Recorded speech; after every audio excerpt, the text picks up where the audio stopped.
Meu nome é Gustavo Meirelles, eu sou médico radiologista torácico, sou vice-presidente médico da AFIA e é um prazer ter todos vocês aqui hoje para mais um episódio do ExpertCast, agora ao vivo aqui da Jornada Paulista de Radiologia 2025. Eu tenho a honra de contar com dois convidados muito especiais, a Lídia Abdala, que é farmacêutica bioquímica de formação, ela é presidente do Grupo Sabin e vice-presidente da Abramed. E o Leonardo Vedolin, médico neuroradiologista, vice-presidente médico da DASA. O ExpertCast tem o apoio da Agfa Radiology Solutions, tem a produção da SoulPods, já existe há bastante tempo, vocês podem nos encontrar em todas as mídias de podcast, escolham aí no seu agregador de áudio preferido, vocês vão encontrar diversos episódios que já gravamos sobre vários temas em inovação na saúde. E hoje é um prazer estar aqui com vocês ao vivo. Nós, inclusive, vamos abrir os últimos 15 minutos para perguntas da plateia. Então, já vão preparando aí as ideias que vocês têm, as perguntas, para a gente deixar aqui no final. E o tema hoje é muito importante. Nós vamos falar neste que é o maior congresso de radiologia do Brasil e da América Latina, e um dos maiores do mundo, sobre as novas funções do radiologista. Então, quais são as competências essenciais para os radiologistas liderarem essa frente de inovação em um momento de transformação acelerada da saúde, com novas tecnologias, inteligência artificial, uma saúde cada vez mais digital e para que ela possa ser acessível a todos e sustentável. Então, para isso, eu terei o prazer de ouvir aqui meus dois amigos, Lídia e Vedolin. Já vou começar com a primeira pergunta para Lídia, que lidera o Grupo Sabin já há muitos anos, e o Sabin tem uma reputação muito forte em cultura organizacional e inovação. Eu estava, inclusive, lembrando de um livro aqui que li no passado, chamado Felicidade, que é um livro muito interessante e tem um capítulo completamente dedicado à cultura organizacional do Grupo Sabin. Então, eu queria, Lídia, saber de você, como que você enxerga, tanto no presente quanto um olhar para o futuro, o radiologista com este papel essencial de um líder numa saúde que se transforma bastante. Quais vão ser os aspectos culturais e de ações no dia a dia, não só para o radiologista, mas para o novo papel do médico? Bem, boa tarde a todos, todas, uma grande alegria estar aqui. Obrigada, Gustavo, Agfa, pelo convite. Bem, falar sobre esse tema, para a gente sempre é muito caro, principalmente quando nós vemos profissionais que estão aí vinculados diretamente ao setor de saúde e que, muito mais do que isso, né, têm e terão o poder de seguir impactando esse setor que passa aí por desafios enormes, mas que também tem uma responsabilidade muito grande com o futuro da saúde do nosso Brasil. Eu digo isso quando a gente vê aí o setor de saúde crescendo, né, porque a população está envelhecendo, longevidade, vivendo mais. Então, nós temos aí um compromisso ainda maior com a inovação, sem dúvida alguma, que pode nos ajudar nessa transformação para o futuro. E quando a gente fala de novas competências para lideranças e, sobretudo, no papel do médico, o Sabin é uma referência em cultura organizacional, como o Gustavo disse.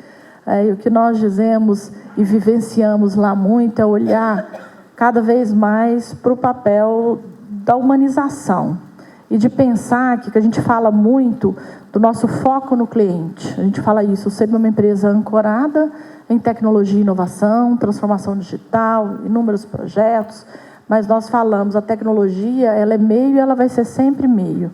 O início e o fim são pessoas.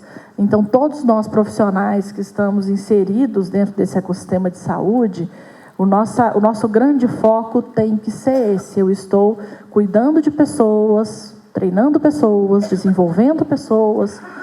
Como que eu faço isso num papel de liderança se eu não tiver, de fato, o olhar com empatia, com cuidado, com respeito, quando a gente fala de diversidade e inclusão.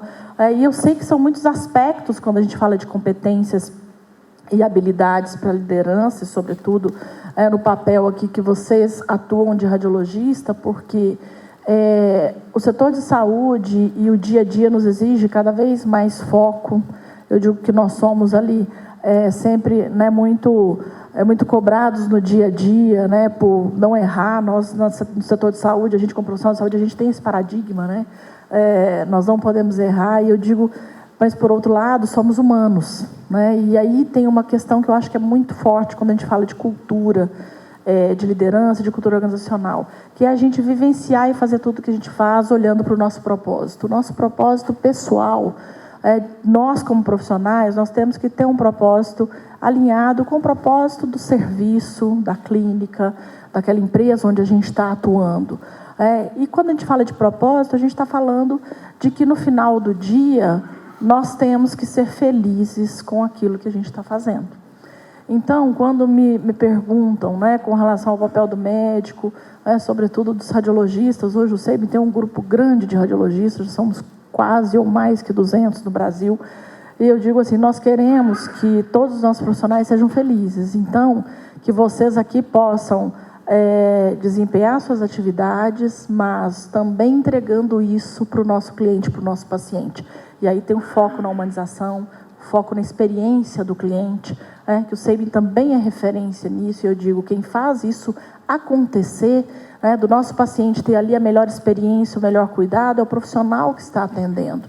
Quando eu olho para o futuro, cada vez mais a gente fala de tecnologia, a tecnologia vai substituir o radiologista ou não, eu digo que claro que não, mas o radiologista terá a oportunidade de cada vez mais exercitar o seu lado humano e a sua humanização no atendimento ao paciente e ali na prestação, né, do serviço, do cuidado com o nosso paciente. E aí eu acho que esse é o grande ganho que a gente tem aí para o futuro. E uma oportunidade para vocês, médicos radiologistas, enorme, tanto de cumprir a nossa missão enquanto profissional de saúde, de cuidar das pessoas e de ter, de fato, um atendimento humanizado, e para os serviços, eu digo que não tem nada mais que conquiste e fidelize o cliente do que ele ser atendido por um médico, por um profissional que esteja ali, de fato, olhando para ele, preocupado com ele, entregando, de fato, ali um serviço diferenciado.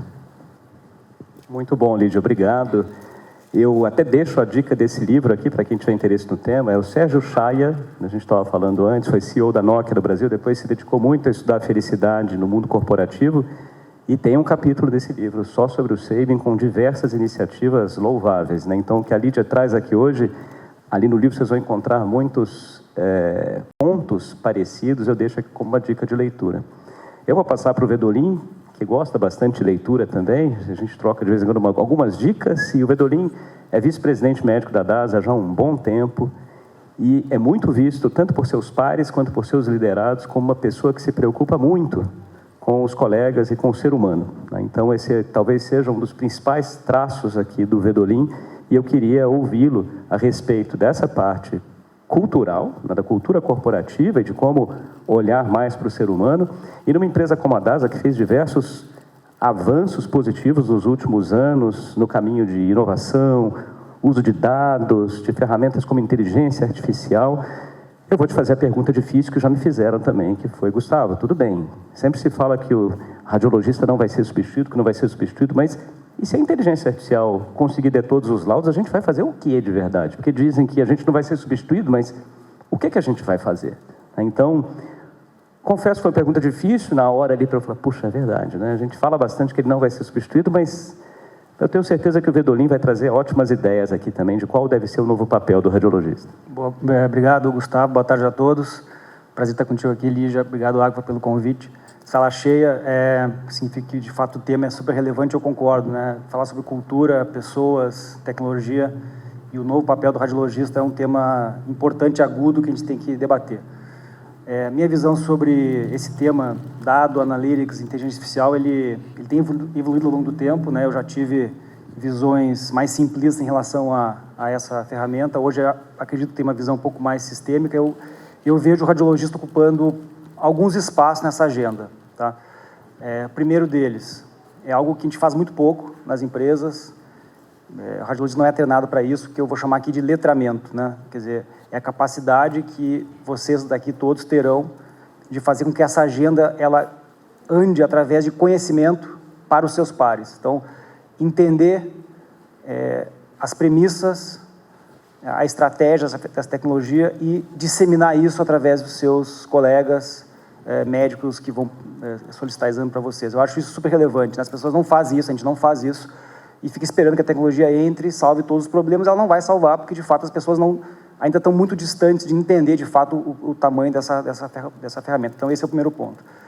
Tem um segundo ponto, que esse é mais óbvio, a gente faz isso com muita força, certamente o SEBIN faz, muitos aqui já estão fazendo, que é encontrar o que se chama de um caso de uso, quer dizer, um problema real, e aplicar a ferramenta para resolver esse problema. E é isso, existem centenas de potenciais usos de ferramenta de inteligência artificial, seja em processos mais ligados à eficiência operacional, reduzir tempo de laudo, fazer com que o gravador digital seja mais acelerado e assim por diante, e um lado mais ligado à qualidade, segurança e desfecho. Então, isso não é fácil também. Por quê? Porque, via de regra, e eu estou tentando me colocar no papel de vocês, no dia a dia de vocês, vocês estão sentados lá dando uma lista no Pax, e tem um problema que vocês estão ali acompanhando, e chega lá o cara da TI, chega a empresa parceira e oferece uma solução para vocês. Quando, na verdade, deveria ser o contrário, né? Vocês deveriam estar pensando no problema e, a partir daí, buscar a solução. Não é assim que acontece na prática, né? A solução vem primeiro e a gente perde a chance de verdade saber qual é o problema que eu quero resolver naquele cenário que eu estou vivendo, né? E não tentar imaginar que eu vou colocar uma tecnologia nova que vai aumentar a minha produtividade em 20 vezes em 6 meses. Não vai acontecer isso. Então, eu acho que encontrar um caso de uso é um espaço extraordinário para o radiologista, porque ninguém melhor que você sabe a dor de ter que perder tempo para abrir Pax, abrir outra tela, ligar o RIS, perder tempo que tem um médico, prescritor que quer discutir o caso, e aí você não consegue laudar para o próximo exame, e aí já são 7 horas da noite, enfim, eu vivi bastante essa jornada. Então, eu acho que achar o caso de uso é super relevante também. Tem uma terceira camada que também é pouco usada, e eu vejo um espaço grande aqui, vocês todos se organizarem e entrarem dentro das agendas de governança. Porque hoje a agenda de AI está ficando muito forte na tecnologia, a gente está perdendo essa jornada, então, e não dá para acontecer isso. O radiologista precisa estar fortemente incluído em comitês estratégicos e táticos da agenda nas instituições que você trabalha, seja num hospital, seja num grupo de radiologistas, seja numa empresa como a DASA, como o SEBIN, então, ou como a AFIA também. Então, façam isso, não terceirizem esse problema. A gente tem a característica de querer achar que alguém vai resolver o problema pela gente, seja o nosso colega do lado, seja alguém que a gente gosta, quando na prática abrir mão disso é significar que o destino de vocês vai ser feito por uma pessoa que talvez não esteja alinhado com o que vocês estão acreditando. Então, não fujam desse compromisso de governança e determinar quais são os ritos, qual vai ser o investimento, onde é que os problemas vão ser atacados, em que forma, façam isso. E se vocês conseguirem fazer uma dessas três coisas, eu vejo um espaço pequeno, no sentido de, eu não vejo que vai ser para muitas pessoas, que é, de fato, vocês serem o agente da transformação do negócio de vocês, através da AI. Né? E eu acho que o dia que alguém conseguir fazer isso, aqui nessa sala, por exemplo, vocês certamente vão ter um impacto extraordinário na vida de vocês, seja porque a empresa que vocês trabalham vai dar um salto, seja porque a empresa que vocês vão montar no futuro vai ser transformacional. E, de fato, é isso que a gente deveria fazer, deveria usar a ferramenta para transformar os negócios. E a gente está fazendo pouco isso. E eu tenho um pouco de receio aqui, Gustavo, que quando a gente vê essa agenda de AI, né, e só se fala nisso, e começa a comparar quem é que está fazendo investimento, né, é um jogo difícil para quem é prestador de serviço, como a gente aqui, né? Porque, de fato, imaginar que a gente vai competir com uma empresa como Apple ou Meta, ou empresas Microsoft, investindo algumas centenas de bilhões de dólares e ainda sem capturar muito valor, seria ingenuidade nossa achar que o valor vai vir para a gente, como prestador, seja hospital ou o grupo de radiologistas. Não tenho certeza disso, provavelmente não será. Então, fiquem atentos a isso também, a captura do valor, né? Eu acho que em 3 ou 4 grandes movimentos, eu diria que o radiologista deveria estar nesses 4 grandes espaços, né? Usando o letramento para fazer a agenda andar, escolhendo casos de usos para que vocês não resolvam um problema que alguém provoca a vocês, com uma solução que talvez não faça sentido, entrar nas agendas de governança, não terceirizem isso, e, por fim, se conseguirem achar um caso transformacional, acho que vocês têm um trabalho incrível pela frente. Excelente, Fedorinho. Eu fico lembrando aqui, já tem um tempo, eu li um artigo do Richard Gunderman, você certamente o conhece também, escrevia na Radiology sobre carreira, vários artigos também sobre novos papéis do radiologista, E tem um artigo dele muito interessante sobre as 4 grandes funções, os 4 tipos de radiologista. Então, teria o radiologista passivo, o radiologista sob demanda, o radiologista ativo e o radiologista engajado, se eu me lembro bem. Então, começava desde aquele radiologista que está ali, como a gente diz, baixando a pilha, né? Então, estou dando laudo e não quero nenhum contato humano, não me telefonem, não vou telefonar para ninguém, radiologista passivo. Esse aí estava com os dias contados, e já tem um tempo esse artigo do Richard Gunderman. Depois ele falava no radiologista sob demanda, que é, eu estou aqui, eu não vou falar com ninguém, mas se me ligarem, eu respondo. O terceiro era o radiologista ativo, que vê um caso, faz uma assessoria, liga. E o quarto, que é o que ele recomendava, ele chamou em inglês de embedded radiologist, né, que é o radiologista inserido, que é muito, o Vedolin conseguiu sumarizar aqui melhor do que ele, até quais deveriam ser essas funções, do radiologista estar ali inserido. Eu me lembro até que já faz uns anos, não sei se ele está aqui na plateia, mas um fellow daquela época, eu estava no Fleury naquela época, e eu apresentei esse artigo, a gente estava discutindo, e ele levantou a mão e falou, eu não concordo com isso. Eu fiz radiologia porque eu tenho uma personalidade muito tímida e eu não quero funcionar dessa forma. Eu quero ficar ali no máximo o sob demanda, né? Infelizmente, a saúde vai transformando bastante. Acho que nós não teremos espaço, né, para esse radiologista, mas daqui para frente. Eu queria ouvir da Lídia, até como CEO de um grande grupo, com muita qualidade, além da cultura organizacional muito forte, como que você enxerga esse novo papel do radiologista aí num grupo como um Sabin, né? E o que você espera daqui para frente, né, desses quase 200 radiologistas? Como que você gostaria de ver nos próximos anos eles participando, eles te dando apoio, até mesmo como o Vedolin trouxe aqui em alguns comitês da empresa? Então, eu queria pegar um pouco as suas percepções também. Bom, como eu vejo, né, o papel daqui para frente, como eu disse no início, eu acho que o setor está se transformando. Você falou bem, Gustavo. Não há espaço, e não é só para o radiologista, tá? Para nenhum profissional. Não é só no setor de saúde. Acho que nenhum outro setor não vai haver espaço para aquele profissional que acha que vai poder ficar ali fazendo o que fazia 10 anos atrás, há 5 anos atrás, nesse mesmo formato. Agora, por outro lado, eu vejo como uma oportunidade muito grande, isso que a gente falou no início. A tecnologia vai substituir o radiologista, ou não vai? Eu falo, não vai, mas não dá para o radiologista continuar fazendo, né, o que sempre fez da mesma forma, e não quero ser incomodado. E eu acho que o principal é a gente, de fato, estar disposto a se adaptar a esse novo momento. E muito mais do que isso, a participar desse novo momento de transformação e de trazer, né, para a sua carreira e para a sua vida novos aprendizados, estar aberto a isso. A gente fala muito, quando a gente fala de competências, de habilidades, vocês com certeza já ouviram falar sobre isso, das hard skills, e das soft skills.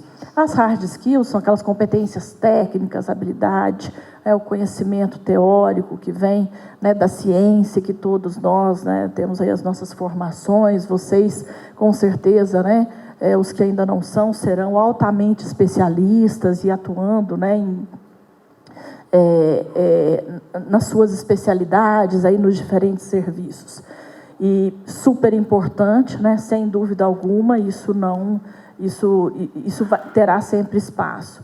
Mas o profissional, ele tem que cuidar das soft skills, independente, mesmo que ele não esteja num cargo de liderança. Se ele quiser ser líder, se ele quiser, né, entrar para projetos de inovação, participar de comitês, fundamental. Mas mesmo aquele profissional que não tenha um cargo de liderança, ele tem que cuidar e desenvolver das soft skills, que são as capacidades, as competências relacionais. E isso a gente não tem como fugir. Por quê? Porque, de novo, a gente tem na ponta ali um paciente que ele hoje está aberto à tecnologia. Eu digo que cada vez mais ele está consumindo tecnologia, ele quer chegar nos nossos serviços, já está com o exame dele autorizado pelo convênio, já pronto para realizar o exame, para entrar, ele quer fazer o agendamento dele no aplicativo, ele quer pegar depois o resultado, o laudo dele, né, pela internet, mas quando ele chega no nosso serviço, ele quer ter o olho no olho, o contato com o médico que vai fazer o exame dele, com o profissional, né, que vai atendê-lo. E a saúde tem isso de muito forte, isso é relação de confiança. A relação de confiança a gente constrói no dia a dia. todos os dias. Então, a gente cuidar dessas competências relacionais, primeiro, elas são fundamentais na fidelização, na captação e na fidelização dos clientes, porque isso vai ser o que pode diferenciar o seu serviço, o serviço onde você está de outro serviço.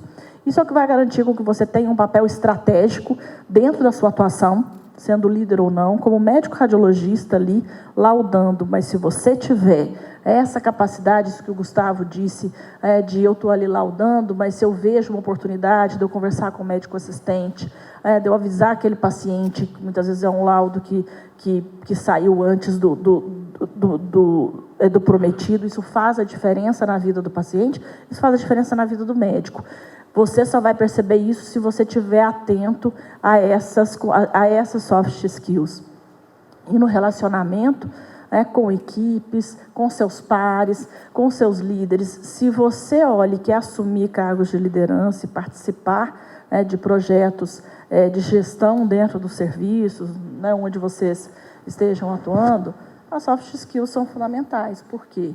Porque elas que te darão, inclusive, capacidade de conexão, elas te colocarão em evidência, e, principalmente, um pouco do que eu falei na minha primeira fala, vocês vão começar também a receber isso de volta. A gente recebe aquilo que a gente dá. Então, se eu, de fato, estiver exercendo uma liderança, a minha atividade, de forma mais humana, a gente tem falado muito sobre liderança, da liderança vulnerável, também aquilo que eu falei no início, nós não somos obrigados a saber tudo, a ter as respostas todas prontas, mas nós temos que ter empatia com o outro, empatia com uma pessoa da minha equipe, empatia com um par meu. Isso é o que tem feito muito mais a diferença. Muita gente me pergunta assim, como é ser líder hoje, com uma geração, e aí a gente tem os millennials chegando, a geração Z, uma geração muito mais ansiosa, e há 20 anos atrás, há 30 anos atrás, era muito mais fácil ser líder. As pessoas seguiam mais regras, as pessoas se encaixavam, ouviam, muito menos ansiedade. E eu digo, depende do ponto de vista. As pessoas associam isso, claro, à tecnologia, claro que tem uma influência mesmo, e eu digo, depende do seu ponto de vista. Há 20 anos atrás, há 30 anos atrás, quando eu comecei a atuar, sempre atuei no setor de saúde, eu digo que, de fato, a liderança era uma liderança de comando e controle. Então, de fato, o chefe mandava e todo mundo obedecia e seguia. Era assim. E isso acabou. Não existe mais a liderança de comando e controle. E aí existe essa liderança que é muito mais fluida. Mas, há 30 anos atrás, há 20 anos atrás, aquele estilo de liderança exigia da gente que eu tinha quem se tornava líder, aquele que tinha mais conhecimento para dar todas as respostas, só que a gente não podia errar. A resposta tinha que ser correta, eu tinha que saber todas as respostas e eu tinha que dar o caminho e acertar esse caminho. Eu digo que hoje o líder não tem mais essa pressão. A gente não tem mais que saber todas as respostas em tempo real e todas as respostas certas. Mas o líder tem que estar junto na caminhada, tem que estar junto na jornada, acompanhando, trazendo, sendo luz para a sua equipe. É isso que a gente fala de liderança humanizada. Não é mais a liderança de comando e controle, mas é uma liderança que está junto, é uma liderança que é exemplo, é uma liderança que inspira. E imaginem, na atuação de vocês, que normalmente os serviços têm números grandes, às vezes, de profissionais com diferentes atuações, que muitas vezes atuam em mais de um serviço, muitas vezes, mas a relevância e a importância que vocês têm sobre toda uma equipe dentro dos serviços. E eu digo que essa liderança cada vez mais humanizada e vulnerável é aquilo que a gente tem visto que faz a diferença dentro dos serviços. Por quê? Porque as coisas estão mudando muito rápido. Então, é projeto novo chegando, é inovação chegando. Eu tenho que estar preparado para isso, eu tenho que estar aberto a essa mudança. E estar aberto à mudança, gente, é muito difícil, porque muitas vezes a equipe de vocês, às vezes não só a equipe, algum líder vai dizer, não, eu estou aberto à mudança, mas se fecha, Ele nunca vai dizer que ele não está aberto. Mas aí a gente investe, como o Vedolin falou, porque a escolha de investimento, de inovação, de AI, de ferramentas é dificílima para a gente, né, que está na liderança, porque é muita coisa. E onde que você escolhe a prioridade? Muitas vezes a empresa investe e na hora que chega para dentro da empresa, ela não acontece, porque as pessoas estão fechadas. E aí eu trago para a cultura da inovação. Então, o papel da liderança das novas competências, de um líder e para o radiologista é fundamental. Estejam abertos, porque as mudanças já chegaram. Elas irão acontecer. Vocês estando abertos e prontos para se adaptarem ou não. Aqueles que estiverem abertos, prontos para se adaptarem, entendendo que essas novas competências são fundamentais para a sua carreira também, além de toda a formação que vocês já tiveram até aqui, vocês não precisam se preocupar, porque não vai faltar espaço para a atuação de vocês. Excelente, Lídia. Acho que ficaram diversos ótimos recados aqui para pensarmos. Eu já vou passar para o Vedolin também para a gente continuar, mas esse ponto é interessante. Estou aberto à mudança desde que não tenha mudança, né? Tem muita gente assim. É isso mesmo. É um mundo em transformação agora, já há um bom tempo. Eu lembrei aqui de um episódio, até você estava citando, acho que muitos de nós, talvez a maioria, puxa, eu tenho um problema, eu gostaria muito de resolver isso digitalmente, né? O mundo já é muito mais digital. Eu me lembro que tinha um amigo, há alguns anos, ele trabalhava no Google, morava na Califórnia, que ele era, tudo que ele pudesse evitar contato humano, ele fazia. Então, o Uber estava começando, ele falou, Gustavo, tem um negócio ótimo aqui na Califórnia, agora você pega um celular, você chama, eu não preciso nem falar com o cara. Tal. Isso era aquele momento do início. Agora, hoje, a gente começa a pautar isso de forma diferente, né? A história que eu estava lembrando há pouco tempo, conversando com outro amigo, que é vice-presidente financeiro de uma grande empresa, então você já sabe, uma pessoa bem focada, resultados. E eu estava falando, poxa, que cartão de crédito você tem? Ele falou, não, eu tenho o cartão do banco tal. Mas por quê? Dá mais milhas? Não. Sabe por quê, Gustavo? Olha, quando eu preciso, ele pegou o telefone, ligou, tocou 3 vezes, atendeu uma pessoa. Quando eu preciso, eu falo com a pessoa. Então, aquilo era o grande diferencial para ele, que era poder falar com a pessoa, que é o que a Lídia trouxe aqui, quando realmente dá um problema. Para o resto, eu quero resolver aqui, mas todo mundo já se irritou, né, com aquele atendimento que parece robotizado. Então, essa é uma das grandes mudanças. Eu vou passar para o Vedolin aqui para ir para um outro campo agora, que é educação. Então, a gente vê hoje, e eu estou agora numa grande empresa de educação, e olho ali, Vedolin, a gente até conversou sobre isso não faz muito tempo, as faculdades agora de medicina, né, totalmente diferentes do que a gente aprendeu há um tempo. Como é que vai ser essa nova formação para o radiologista? O que você, se você pudesse montar uma formação na graduação e na pós-graduação, como é que você faria aí esta estruturação de carreira e de formação desse novo profissional? Bom, boa pergunta, difícil a resposta. Eu vou até antecipar aqui que eu teria feito tudo de novo, tá? Teria feito radiologia, teria feito neuroradiologia, porque de fato foi uma escola incrível para mim, né? Então, dito isso, né, o que eu adicionaria? Eu acho que ela está bem calibrada em termos de conhecimento técnico, explora bem as modalidades, explora bem as especialidades, eu acho que isso está bem coberto. Acho que eu adicionaria alguns pontos. Primeiro, a Lídia falou já, esse tema, vamos chamar aqui de soft skills, mas poderia ser liderança como capítulo, assim, né, que eu acho que isso é um tema que muitos acham que a pessoa nasce com isso, e eu não acredito que a pessoa nasce com... Alguns até claramente têm uma habilidade natural maior, mas isso é um tema que se aprende, né? Gestão de pessoas, motivação, autoconhecimento, autocontrole, são técnicas e derivados do conhecimento que as pessoas podem aprender, seja de forma autodidata, lendo, seja fazendo cursos estruturados. Então, eu abriria um espaço para isso. Não estava preparado para essa pergunta nesse tamanho, mas eu não sei exatamente se seria um semestre, se seria um ano inteiro, mas seria relevante, tá? Porque eu acho que a radiologia e o radiologista não conseguem trabalhar sozinhos, né? Até teve um período, eu vivi essa época, que o radiologista trabalhava sozinho, né? Ele tinha a sua clínica, né? E hoje isso não acontece mais, não existe um radiologista isolado, ele trabalha em grupo. Então, eu acho que liderança é um tema que eu colocaria com certeza.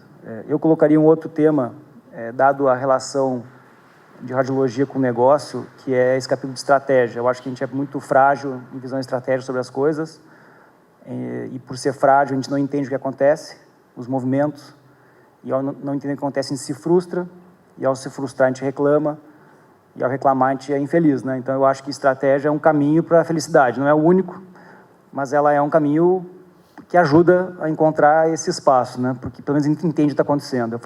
Eu colocaria isso também, provavelmente em um semestre. E talvez uma terceira área que certamente eu colocaria seria uma área muito ligada a dados, né? Porque se a gente lembrar que a saúde é uma indústria que gera muito dado, e imagem, medicina diagnóstica, eu não tenho certeza do número aqui, posso errar por uma margem percentual, mas certamente acima de 70% do volume de dados na indústria de saúde vem de medicina diagnóstica. Então, é uma área que gera muito dado. Então, conhecer governança de dados, segurança de informação, análise de dados, aplicação de tecnologias para fazer o dado ter informação relevante como inteligência artificial e outras, né, que vão surgir, irão surgir, né? Vamos lembrar disso, que a gente está numa jornada aqui que não acabou, né? Com AI. Eu acho que a gente tem pelo menos 3 grandes capítulos aqui para adicionar algo para uma área que tem muita informação técnica, né? E basta caminhar aqui pelos corredores, né? Quer dizer, existiu uma época que a JPR, a primeira JPR que eu vim foi em 97, né? Era basicamente empresas de equipamento e de filme, né? A Aqua já estava lá também, não sei, talvez em 97 tivesse. Hoje em dia, até eu queria saber esse cálculo aqui, se a gente caminhar pelos corredores, qual é o percentual de empresas de dados, PACs, RIS, inteligência, prestação de serviço, educação, e equipamento estão ali também, né? Aliás, a gente entra aqui no estacionamento, tem uma empresa que está fazendo propaganda e que vende equipamento, todo mundo sair, só voltar amanhã vocês vão ver isso, está escrito ali, querem integrar dados e pessoas, né? E é uma empresa que vende equipamento. Então, é sobre isso, né? Eu acho que a gente está nesse caminho. Eu colocaria essas 3 coisas na grade curricular aqui da radiologia. Muito bom. Eu acho que a gente teria uma grade muito mais atual e pronta para os novos desafios, né, que a gente já está vivenciando e vai vivenciar. Antes de eu abrir aqui perguntas para a plateia, a gente tem uns últimos minutinhos e eu vou perguntar primeiro para a Lídia e depois para o Vedolin quais conselhos que eles dariam para um jovem profissional, então, para muitos e muitas de vocês que estão aqui na plateia, radiologistas, acho que muitos pontos eles já passaram, mas aproveitar que são nossos últimos minutos, antes de eu abrir para a plateia, que conselhos eles dariam aqui para um jovem radiologista, para um radiologista em formação e para os radiologistas mais experientes também, para esse novo mundo que nós estamos vivendo. Bem, já falei, né, um pouco do que eu penso e que eu entendo que são conselhos para vocês. Acho que principalmente a última coisa que eu disse, que é estar aberto aí a mudanças e nisso eu encaixo vocês deixarem um espaço, né? Deixem um espaço na sua agenda de tempo para educação continuada e para trazer novos conhecimentos, né? Conhecimentos diferentes do que vocês viram nos seus cursos de formação. Deixe um tempo separado para você pensar, vou aprender algo diferente do que eu aprendi até hoje. E nisso se encaixa conhecimentos de gestão, independente se vocês vão exercer algum papel de liderança ou não. O Vedolin falou ali muito bem, ser líder não é, muitas vezes é um dom, sim, as pessoas nascem, mas pode ser desenvolvido. Essas competências e essas habilidades, elas podem ser desenvolvidas ao longo da nossa carreira. Então, e deixem um espaço para isso, deixem um tempo para isso. Um outro ponto também, que eu acho que é ter uma amplitude de visão para como funcionam, né, os serviços onde vocês estão atuando, o negócio de vocês, buscar conhecer dinâmicas de mercado, do que está acontecendo nos negócios, né, as relações com fornecedores, com operadoras, de novo, independente de vocês estarem atuando no papel de liderança ou não, é importante vocês terem a visão do negócio como um todo. Por quê? Porque ali, quando vocês estiverem voltando para suas atividades, seja laudando, atendendo um paciente, você vai ter a oportunidade de desempenhar a sua atividade ali melhor, se você entender muitas vezes o que está acontecendo no negócio como um todo. Então, como conselho, eu diria isso, se dediquem, deixem tempo para isso. E eu sei que falar de tempo hoje é o nosso maior desafio, né? Porque que a gente tem que estudar tanto, está sempre se capacitando, sempre buscando novos conhecimentos, tempo para a família, tempo para cuidar da saúde, tempo para atividade, mas eu digo sempre que conhecimento é aquilo que ninguém tira da gente. A gente leva para o resto da vida. Então, na agenda de vocês, deixem sempre um tempo dedicado a isso, a novos conhecimentos e conhecimentos diferentes do que a gente teve na nossa formação básica, na nossa formação de graduação. Muito bom, Lídia. Obrigado aqui pelos conselhos e dicas. Agora eu vou ouvir o Vedolin e depois a gente vai abrir para perguntas de vocês, da plateia. Boa. 2 dicas, uma fácil e uma difícil. A fácil é adquirir pensamento sistêmico e analítico. Eu acho isso relativamente fácil, perto da segunda, embora eu reconheça que não é trivial isso, né? Que é um pouco o que ele já falou, né? A gente foi formado, treinado, e a gente executa um trabalho extremamente técnico e especializado. Isso nos impede de olhar o mundo de uma forma diferente, sistêmica, né? E aí, quando a gente não consegue fazer esse movimento de olhar outras indústrias, outras áreas do conhecimento, a gente tem mais dificuldade em fazer o link entre os problemas que acontecem no mundo. Isso nos impede de ter uma visão mais aprofundada das coisas. Então, isso eu chamei de pensamento sistêmico. E analítico é transformar essa informação, que ela não deveria ser tão especializada, através de um processo de análise e que tragam conclusões sólidas e óbvias. Tá? Isso não é fácil, mas também tem como adquirir, né? E eu vejo que a gente é frágil nisso, né? A gente não faz isso. E tem vieses, tem bias cognitivos, né, que nos impedem de ter essa visão, mas a gente deveria ter uma força maior nesse caminho de ter um pensamento sistêmico e analítico. Essa é a fácil. A difícil é autoconhecimento. A Lígia falou sobre isso também. Eu não acredito que uma pessoa possa liderar, transformar, capacitar alguém sem saber de fato aquilo que a motiva. A gente não pensa sobre isso. Alguns terceirizam para o terapeuta, e eu reconheço que isso tem valor. Alguns gastam mais tempo consigo mesmo, tentando entender o caminho de por que a jornada é essa. E a minha dica aqui é, independente do caminho, se é com terapia, se é visão própria para dentro, se é através de leitura, reforce o porquê que vocês estão fazendo o que estão fazendo. Eu acho que quando a gente encontra essa razão, as coisas tendem a ficar mais fáceis. Excelente, Vedolin. Eu lembro a gente conversando sobre isso também. Tem um podcast que eu ouvi de um grande investidor brasileiro com quem eu tive bastante contato também no passado, Nelson Tanuri. E o Tanuri fala bastante da importância do tempo para pensar. Então, ele cita muito isso de forma repetida, que a gente foi perdendo com o tempo, né?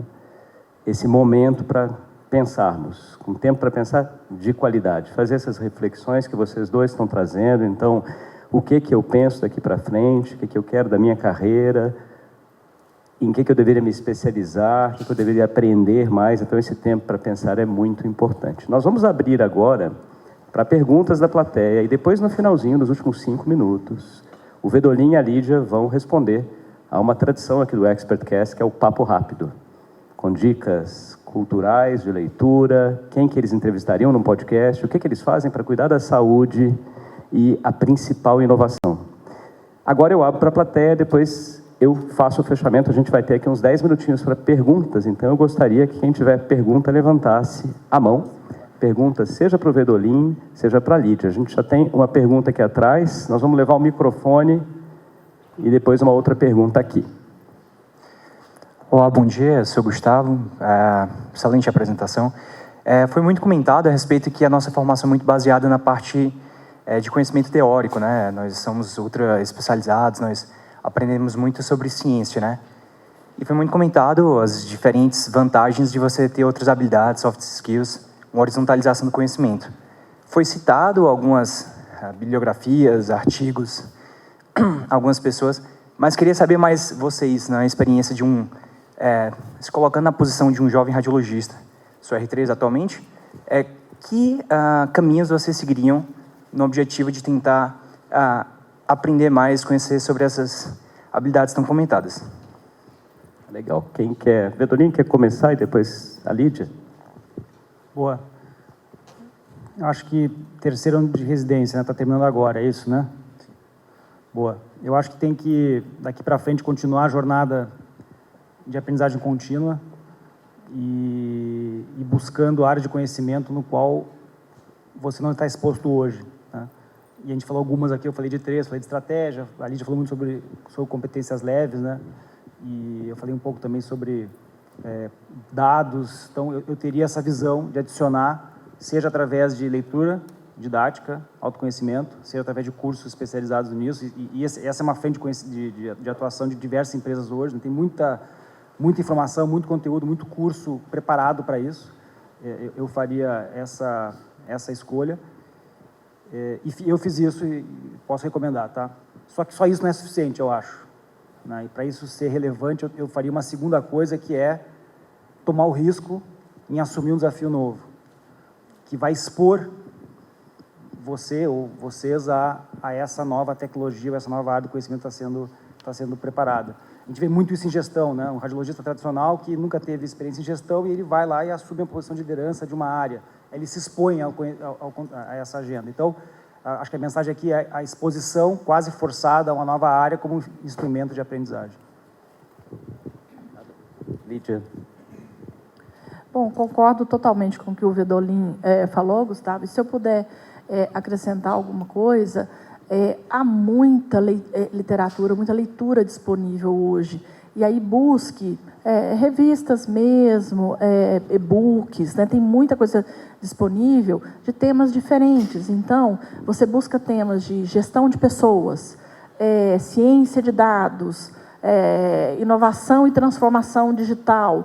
Você começa a se expor a temas diferentes do que você lida no dia a dia. Um pouco daquilo que eu falei, separe um tempo do seu dia e da sua agenda, um dia, para você se dedicar a isso. E uma outra coisa que eu acrescento hoje, existem inúmeros grupos, não só no LinkedIn, WhatsApp, a comunidade que o Gustavo criou de inovação, participe desses, existe uma infinidade de grupos, né? E eu sei que às vezes é até um excesso de volume de informação, mas ali você vai começar a conhecer, primeiro, profissionais como você, tem muito radiologista, muitos médicos, outros profissionais de saúde, outros que não têm a formação em saúde como nós, mas que atuam como líderes, gestores em empresas de saúde, setores de saúde, que estão ali compartilhando suas visões, compartilham muita coisa de literatura, de artigos. Eu digo que é uma forma de você ir fazendo isso, encaixando na sua agenda e no seu dia a dia. Muito obrigado, Lídia. A Lídia, inclusive, deixou um recado aqui que eu ia falar, foi ótimo, porque eu deixo o convite, nós 3 estamos na comunidade de inovação em saúde, já são hoje 4 grupos no WhatsApp, uma página no LinkedIn, no total nós temos 11 mil pessoas nesse ecossistema focado em inovação em saúde.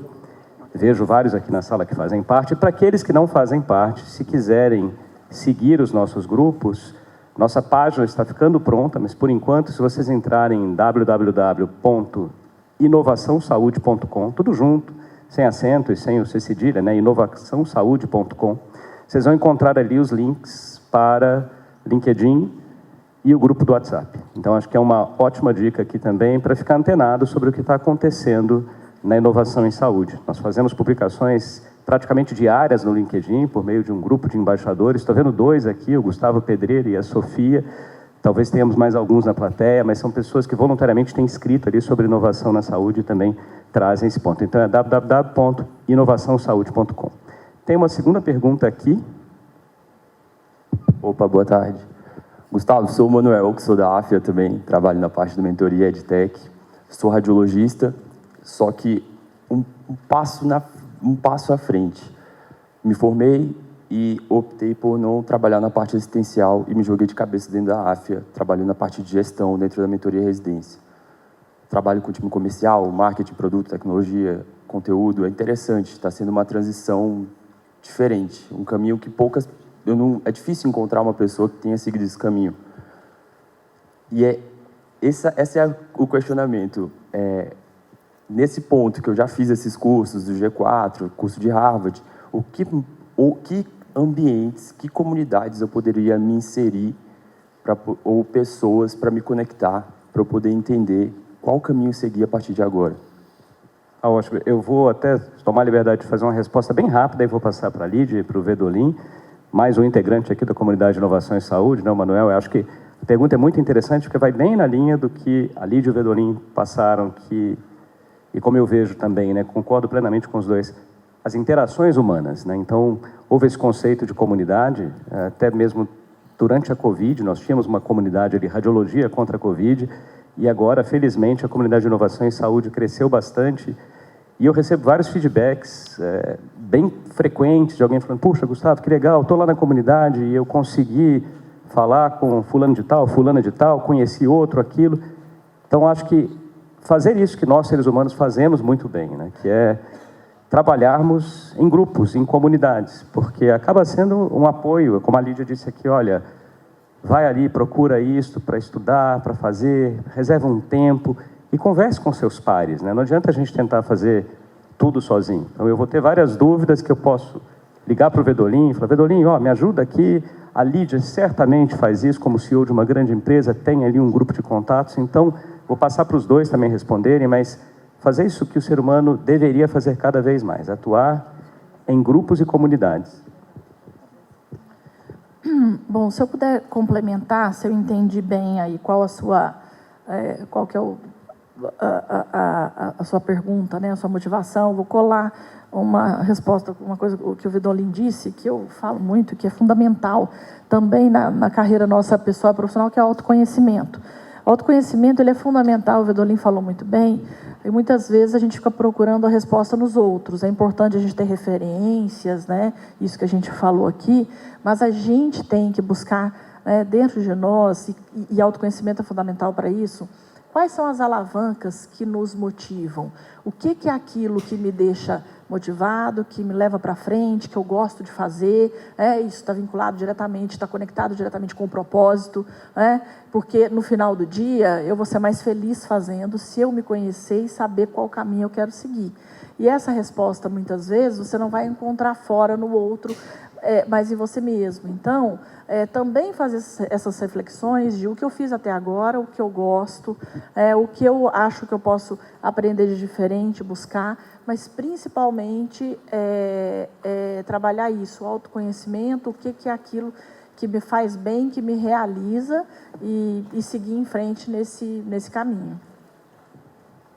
Obrigado, Lídia. E você, Vedolin? Eu acho que vou adicionar só um ponto a mais, que é o seguinte: tá tudo bem se a gente não estiver feliz com as coisas que a gente está fazendo, tá tudo bem, né? A gente fica com essa, talvez, pressão, né, de querer achar que sempre tem que estar bem em tudo que a gente faz, né? Não tá tudo bem, ninguém tá bem sempre, não existe isso. Então, eu não te conheço, então, mas te escutando, assim, a gente percebeu, né, um pouco dessa, putz, eu fiz radiologia, migrei para a carreira executiva, então não fui na assistência, agora quero me conectar. Tá tudo bem, tá, pessoal? Se de fato a gente não está bem, eu acho que é essa incerteza que deveria nos fazer andar para frente, não ficar parado.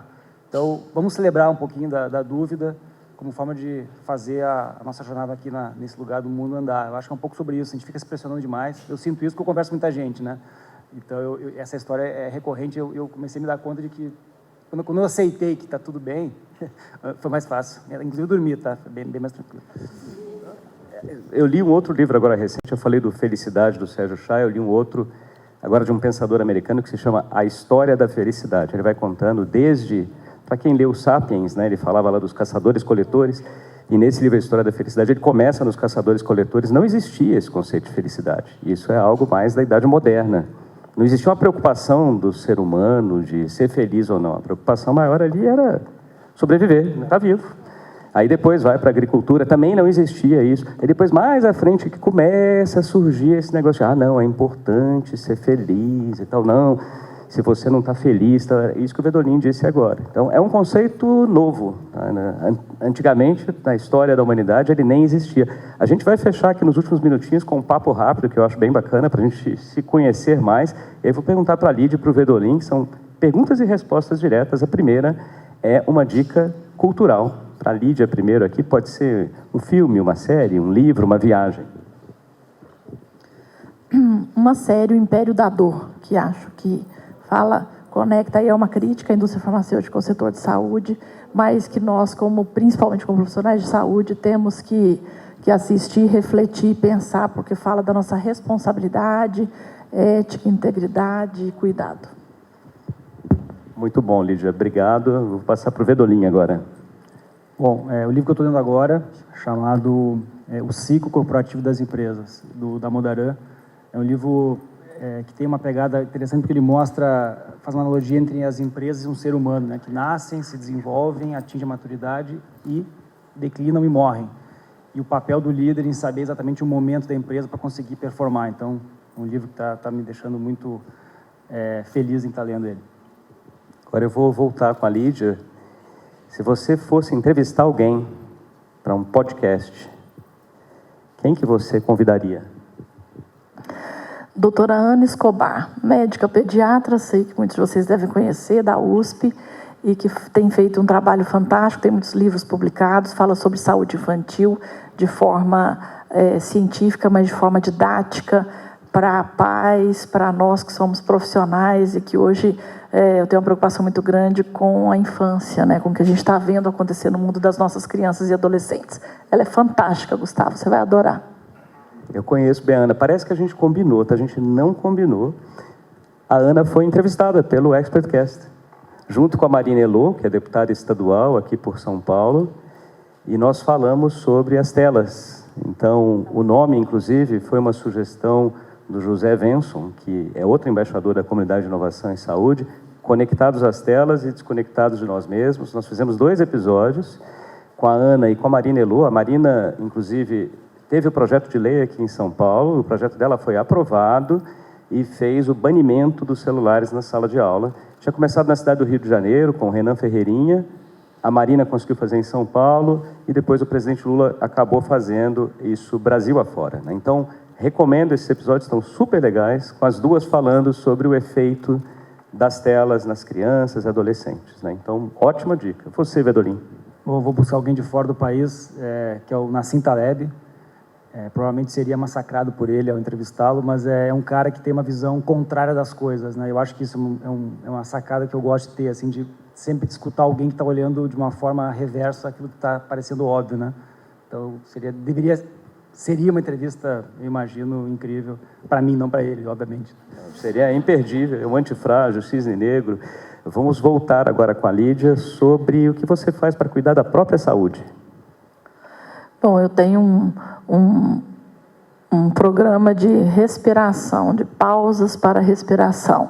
Além de tudo que a gente tem que fazer de atividade física e tudo, mas eu tenho um programa de pausas para respiração em diferentes dias da semana, a depender das minhas atividades. É isso que me traz tranquilidade, serenidade para seguir a rotina do dia a dia. Muito bom, obrigado, Lídia. Agora, Vedolin. Eu uso um aplicativo chamado Fly Now, é gratuito, podem baixar aí. E nele tem 5 hábitos que eu sigo diariamente. Não consigo atingir os 5, mas a sacada é depois de um mês acompanhar como é que está meu atingimento e usar a teoria de jogos para fazer eu evoluir ao longo do tempo, com hábitos bem simples que todos nós aqui deveríamos fazer: alimentação, sono, exercício físico, socialização e leitura.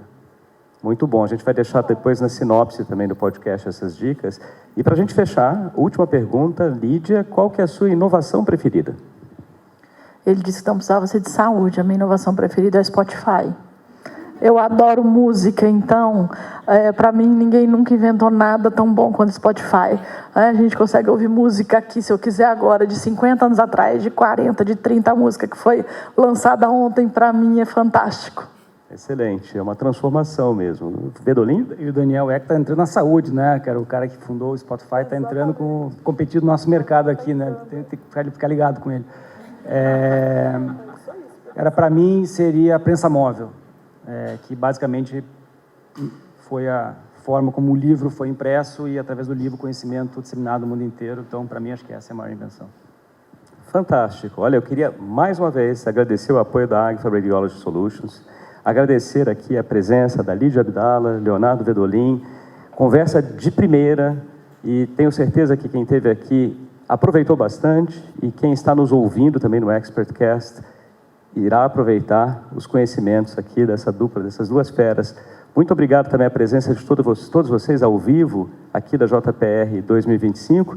Não deixem de seguir o ExpertCast nas suas mídias de podcast, de acompanhar também a comunidade de Inovação em Saúde, no inovaçãosaude.com, e assim nós nos mantemos informados e conseguimos disseminar conhecimento de alta qualidade. Por fim, se você gostou do ExpertCast, nos dê 5 estrelas na sua plataforma de podcast, mande para o seu amigo, contato, divulgue nas redes, de novo para a gente conseguir disseminar informação de qualidade.